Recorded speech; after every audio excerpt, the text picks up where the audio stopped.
Pai nosso revolucionário, parceiro dos pobres, Deus dos oprimidos. Pai nosso. Você está ouvindo mais um episódio do Ágora Podcast.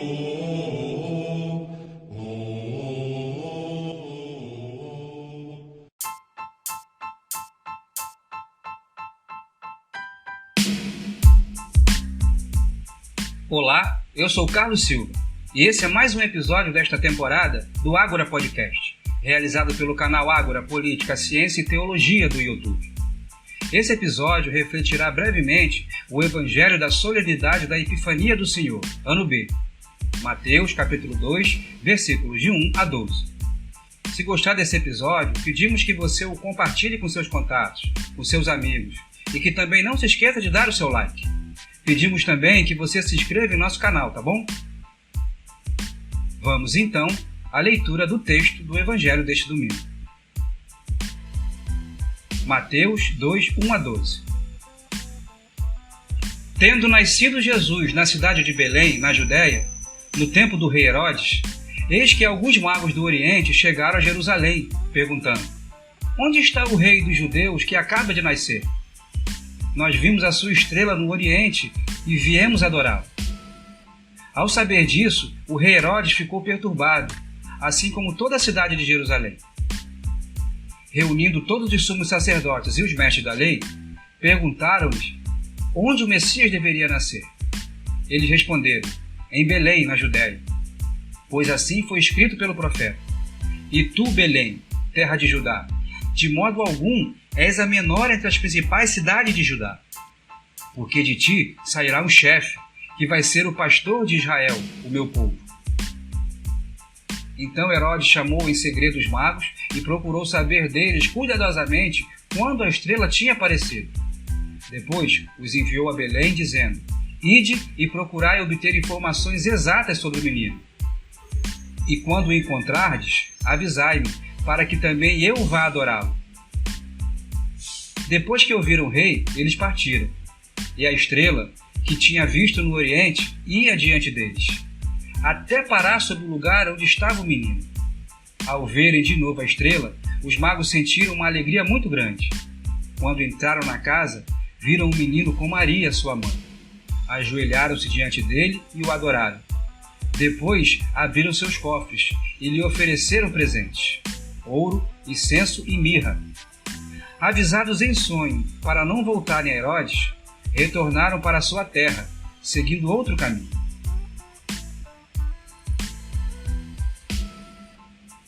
Eis a nossa reflexão. O texto trata da visita dos reis magos ao menino Jesus. Mas quem são esses personagens que chamamos de reis e de magos? Na verdade, não eram reis, como se passou a afirmar na Idade Média, mas eram certamente pessoas que hoje chamaríamos de astrólogos, pois previam o futuro e interpretavam sonhos, entre outras coisas, observando os astros do céu. Daí o texto ligá-los à estrela. Também não se pode afirmar que eram três, mas essa afirmação se dá devido ao texto elencar 3 presentes dados por eles ao menino. Naquele tempo, acreditava-se que uma estrela aparecia no céu ao mesmo tempo em que nascia alguém com uma missão muito importante para cumprir. No livro dos Números, um certo Balaão fez a seguinte profecia: Vê-lo-ei, mas não agora. Contemplá-lo-ei, mas não de perto. Uma estrela procederá de Jacó. Livro dos Números, capítulo 24, versículo 17. Muitos veem no episódio da visita dos magos ao menino Jesus o cumprimento dessa profecia, bem como o cumprimento da profecia de Isaías, que nos serve de primeira leitura na liturgia deste domingo, pois fala de diversos reis, de diversos povos da terra, rumando para a luz emanada de Jerusalém, sobre camelos e dromedários, trazendo presentes. Conferir Isaías, capítulo 60, versículos de 1 a 6. No Evangelho, os magos, que desde que saíram de suas terras seguiram a estrela, ao chegarem em Jerusalém, foram ter com o rei Herodes, que viu seu poder ameaçado quando os magos lhe disseram que estavam ali para adorar o rei dos judeus que acabara de nascer.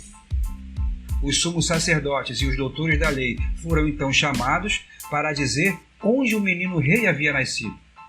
Responderam que nasceria em Belém, já que, segundo as Escrituras, o Messias viria da descendência do rei Davi, que também nascera em Belém. Conferi o versículo 6. Herodes era rei vassalo do imperador romano que naquele tempo governava a Judéia. Por isso fazia parte da engrenagem que oprimia o povo para manter o poder. Ao sentir seu poder ameaçado, Herodes mandou chamar os sacerdotes e doutores da lei para que lhe dissessem onde o menino rei nasceria.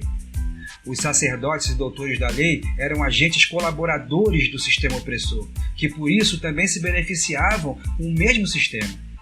Ao sentirem seu poder e privilégios também ameaçados, mostraram ser sabedores da palavra de Deus, mas incapazes de cumpri-las, pois colaboraram imediatamente com Herodes. Saber a palavra de Deus não é o suficiente. É necessário viver a palavra que se professa.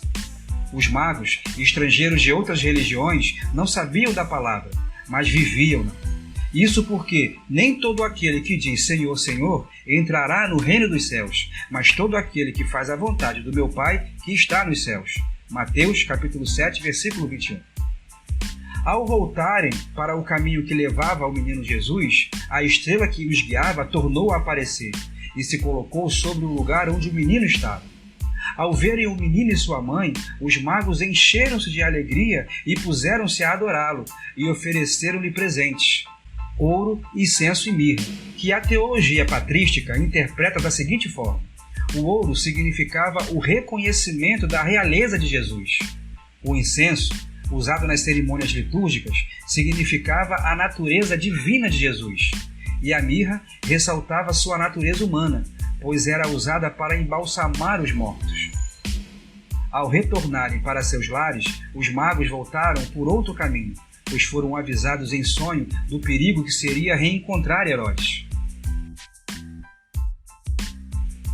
Quais os ensinamentos podemos extrair desse episódio? Vários, evidentemente. Dentre eles, o de que Deus não é exclusivista e jamais buscou uma eugenia religiosa, pois os magos eram estrangeiros, eram pagãos, eram de outras religiões. Mas mesmo assim reconheceram na fragilidade do menino o Rei Messias, Salvador do mundo. Pois, como já dito, o que mais importa é viver os valores do Evangelho do Reino de Deus. Vemos também que os poderes que oprimem e exploram sempre vão querer apagar as luzes que geram e defendem a vida. Cabe-nos então não nos curvarmos e permanecermos na luta pela justiça de Deus, que não quer a opressão, a exploração, a marginalização, a violência e qualquer que seja a injustiça. Ao encontrar-se com Jesus, como aconteceu com os magos, que voltaram para as suas terras por um caminho diferente para não se encontrarem novamente com Herodes, nós também, uma vez que verdadeiramente nos encontramos com Jesus, não devemos permanecer no mesmo caminho de antes. Devemos agora trilhar o caminho da justiça e da defesa da vida, que é o caminho do reino de Deus. Devemos também, assim como os magos, estar atentos aos sinais dos tempos, como eles atentaram para a estrela. E um sinal típico do reino de Deus que bate na nossa porta é a irmã, o irmão que está sofrendo e por isso clama para que sejamos reflexos da luz de Jesus para ele, para ela. Que sejamos então estrelas a apontar sempre Jesus, Rei, homem e Deus para as outras pessoas. Enfim, o texto nos mostra que a salvação de Deus vem da periferia, pois Belém ficava a 8 quilômetros do centro do poder, que era Jerusalém. Os magos prostraram-se diante do menino, entendendo então que a salvação viria dele, de um pobre, de um periférico, nascido do povo pobre de Belém, e não dos poderosos, com os quais romperam ao voltarem para seus lares por um caminho que não passaria por Herodes. A salvação de Deus veio então do poder do povo massacrado, descontente com a situação de injustiça em que viviam. Foi deles que emergiu, enfim, o Deus da justiça, Salvador do mundo. Bem, irmãs e irmãos, por hoje é só. E voltamos a pedir que você compartilhe esse episódio caso tenha gostado e que se inscreva em nosso canal. E que também não se esqueça de dar o seu like, tá bom? Esperamos por você em nosso próximo episódio. Pai